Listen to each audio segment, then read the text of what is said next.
तो प्यारे विद्यार्थियों नमस्कार, स्वागत है आप सबका एक और नए वीडियो में। प्यारे विद्यार्थियों, आज मैं यहाँ पर आपको बताने वाला हूँ वार्षिक परीक्षा 2024 कक्षा 9वीं सामाजिक विज्ञान विषय के एक क्वेश्चन पेपर को और इसके पूरे सॉल्यूशन को। देखिएगा प्यारे विद्यार्थियों, इस प्रकार के मैंने आपको 4 वीडियो उपलब्ध करवाए हैं और अगर आप लोग चारों वीडियो को अच्छे से देख लेते हो ना तो पूरा का पूरा क्वेश्चन पेपर आपका एकदम बहुत अच्छा जाने वाला है, क्योंकि सभी के सभी क्वेश्चंस आपकी वार्षिक परीक्षाओं के पेपर में इसी प्रकार के पूछे जाएंगे जैसा कि आज मैं यहाँ से आपको बताने वाला हूँ। तो चलिएगा जल्दी से हम आगे बढ़ते हैं, समझते हैं आपकी वार्षिक परीक्षा कक्षा 9वीं के सामाजिक विज्ञान विषय के पूरे पेपर को और इसके पूरे सॉल्यूशन को।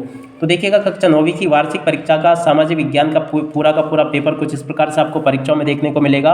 और ध्यान दीजिएगा प्यारे विद्यार्थियों, एक मॉडल क्वेश्चन पेपर है जिसमें से काफ़ी सारे क्वेश्चंस आपकी वार्षिक परीक्षाओं के पेपर में आपसे पूछे जाएंगे। तो आप सब लोग इसको देख लें और पूरा समझ भी लें। देखो, कक्षा 9वीं वार्षिक परीक्षा 2024 का आपका सामाजिक विज्ञान का पूरा पेपर है, जिसका कि आज हम यहाँ से पूरा सॉल्यूशन देखेंगे। तो यहाँ से आप सब लोग इसको देख लें और अच्छी प्रकार से पूरा इसको समझ भी लें। इस प्रकार का पूरा पेपर होगा। जैसे आपके हाथ में पेपर आता है, सबसे पहले यहाँ पर आपको अपने रोल नंबर लिख लेने हैं और टोटल क्वेश्चन आपके पेपर में 23 पूछे जाएंगे और 75 नंबर का पूरा पेपर होगा आपका। तो चलो जल्दी से हम आगे बढ़ते हैं, समझते हैं आपके पूरे पेपर को और इसके पूरे सॉल्यूशन को, ताकि आपको पूरा क्वेश्चन पेपर अच्छे प्रकार से समझ में आ सके। तो देखिएगा, ये रहा आपका पूरा पेपर, इसको समझ लें आप सब लोग। पहला क्वेश्चन पढ़ते हैं, निम्नलिखित प्रश्नों में सही विकल्प का चयन कर लिखिए। तो देखिएगा, सही विकल्प का चयन करके आपको कैसे लिखना है। पहला क्वेश्चन पढ़ लीजिएगा, क्या दिया गया, अरब सागर में कौन सा द्वीप स्थित है। तो देखो लक्षद्वीप स्थित है। और नर्मदा नदी का उद्गम स्थल क्या है, अमरकंटक। तो यहाँ से आप लोग ये लिख लें। अगला क्वेश्चन पढ़ते हैं, प्रथम विश्व युद्ध कब लड़ा गया। तो देखो ये लड़ा गया 1914 से 1918 के बीच में। अगला क्वेश्चन पढ़ते हैं, संविधान की प्रारूप कमेटी के अध्यक्ष कौन थे, डॉक्टर भीमराव अंबेडकर। इसका राइट आंसर होगा। तो यहाँ से आप लोग इसको लिख लें। अगला क्वेश्चन पढ़ते हैं, करीम ने गांव में कौन सा केंद्र खोला था। तो देखो कंप्यूटर केंद्र खोला था करीम ने गांव में। अगला क्वेश्चन, अमूल सहकारी समिति का संबंध किससे है। तो देखो इसका संबंध है गुजरात राज्य से। तो यहाँ तक के सभी क्वेश्चंस आप लोग इसको देख लें और अच्छी प्रकार से पूरा समझ भी लीजिएगा।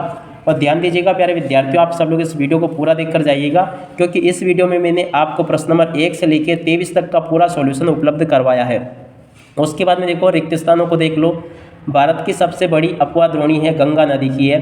लोगों का एक क्षेत्र से दूसरे क्षेत्र में चले जाने को कहते हैं प्रवास। जॉर्ज यूल नामक अंग्रेज अफसर ने शिकार के दौरान 400 बाघ मारे थे। लोकतंत्र जनता का जनता के लिए जनता द्वारा शासन है। ये कथन किसका। तो ये अब्राहम लिंकन का कथन है। अगला क्वेश्चन पढ़ते हैं, महात्मा गांधी ग्रामीण रोजगार गारंटी अधिनियम वर्ष 2005 में बना। तो यहाँ से आपको 2005 लिख लेना है। अगला क्वेश्चन पढ़ते हैं, क्या लिखा है, भारत में सबसे भयंकर अकाल में पड़ा, कब पड़ा, बंगाल में। तो देखो यहाँ से आप सब लोग इसको देख लें और पूरा का पूरा इसको समझ भी लीजिएगा। अब इसके बाद में अगले क्वेश्चन ये लिखे हैं, निम्नलिखित जोड़ियों का मिलान करना आपको। पहला जोड़ी मिलान, प्रथम जनगणना कब हुई थी, 1872 में। वर्साई की संधि 1929 में। हिटलर का जन्म हुआ 1889 में। प्रथम चुनाव आयुक्त सुकुमार सेन। गैर कृषि कार्य डेयरी। और उसके बाद में देखो गेहूं क्रांति इंदिरा गांधी। तो ऐसे आप सब लोग इनको देख लीजिएगा और पूरा का पूरा इनको समझ भी लें, ताकि आप सबको ये सारे के सारे क्वेश्चंस और उनके आंसर आपको समझ में आ सके। तो देखो प्रश्न नंबर 3 मैंने आपको अच्छे से बता दिया। अब इसके बाद के क्वेश्चंस मैं आपको बताता हूँ, ताकि आप सब लोग अपनी वार्षिक परीक्षाओं के पेपर में इनको पूरा हल करके आ सको। तो देखो इसके बाद में प्रश्न नंबर 4 ये लिखा है, क्या दिया गया, भारतीय मरुस्थल की सबसे महत्वपूर्ण नदी कौन सी है। तो देखो लूनी नदी है। ग्रीष्म ऋतु में चलने वाली हवा को क्या कहते हैं, लू कहते हैं। भारत में सबसे अधिक लिंगानुपात किस राज्य का है, केरल राज्य का है। किस देश की संसद को ड्यूमा कहते हैं। तो देखो रूस की संसद को ड्यूमा कहते हैं। भारत में वोट डालने की उम्र क्या है। तो देखो 18 वर्ष।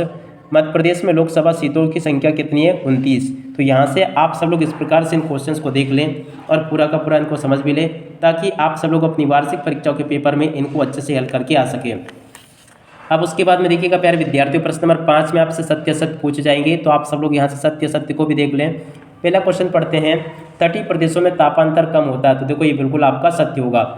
अगला क्वेश्चन, वर्ष 2011 को जनगणना के अनुसार सबसे अधिक जनसंख्या वाला राज्य कौन सा है, उत्तर प्रदेश।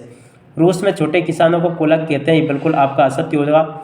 उसके बाद में देखो, अमेरिका एक लोकतांत्रिक देश है। ये भी सत्य होगा। चुनाव में हारने वाली पार्टी सरकार बनाती है, असत्य होगा। पालमपुर के किसान 2 फसल उगाते थे, असत्य होगा। तो ऐसे आप सब लोग इन प्रश्नों को देख लें। अब इसके बाद में आगे आपके पेपर में जो क्वेश्चन पूछे गए हैं, जैसे कि ये वाला क्वेश्चन, भारत के 2 पड़ोसी देशों से नाम आपको बताने हैं। तो चलो अब मैं आपको पूरा का पूरा पेपर का सोल्यूशन देता हूँ। तो देखो प्रश्न नंबर 6 को यहाँ से देख लीजिएगा। प्रश्न नंबर 6 का उत्तर ये लिखा है और 6 के अंत वाले क्वेश्चन का उत्तर ये यहाँ पर आपको दिया गया है। तो दोनों ही प्रश्नों को देख लें आप सब लोग और अच्छे से याद कर लो इसको। अब उसके बाद में देखो 7वां क्वेश्चन प्रश्न नंबर 7 के लिखा है कोरियोलिस बल क्या है। तो चलो अब मैं आपको इसका उत्तर बता देता हूँ। तो देखिएगा इसका उत्तर यहाँ से आप लोग देख लें, ये लिखा आपका प्रश्न नंबर 7 का उत्तर, और उसके बाद में देखिएगा 7 के अत वाले क्वेश्चन का उत्तर ये यहाँ पर आपको दिया गया है। तो आप सब लोग इसके उत्तर को भी देख लें यहाँ तक का पूरा, और इसको समझ भी लें।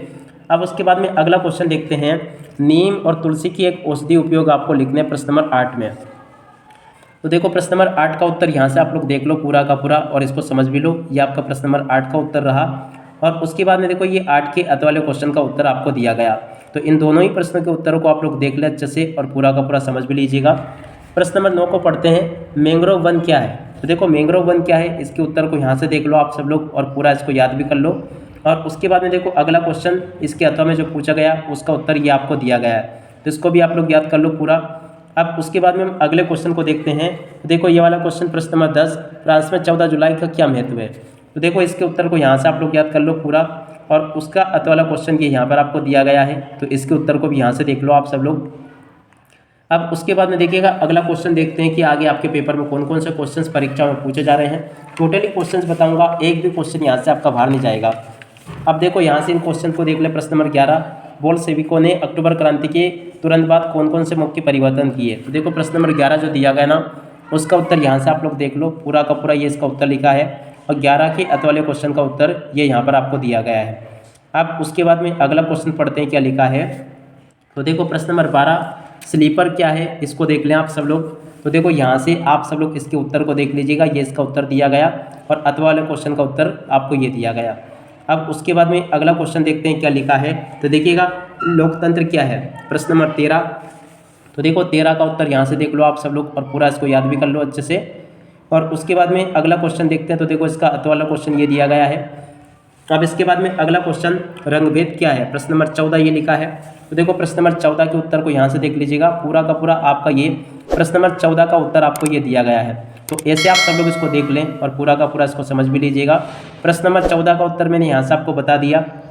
अब उसके बाद में देखो ये 14 के अत वाले क्वेश्चन का उत्तर दे दिया। अब इसके बाद में अगला क्वेश्चन देखते हैं क्या लिखा है। प्रश्न नंबर 15, संसद के कितने सदन होते हैं। तो देखिएगा प्यारे विद्यार्थियों, संसद के कितने सदन होते हैं इसको यहाँ से देख लें, और इसके अत वाले क्वेश्चन के उत्तर को यहाँ से देख लो।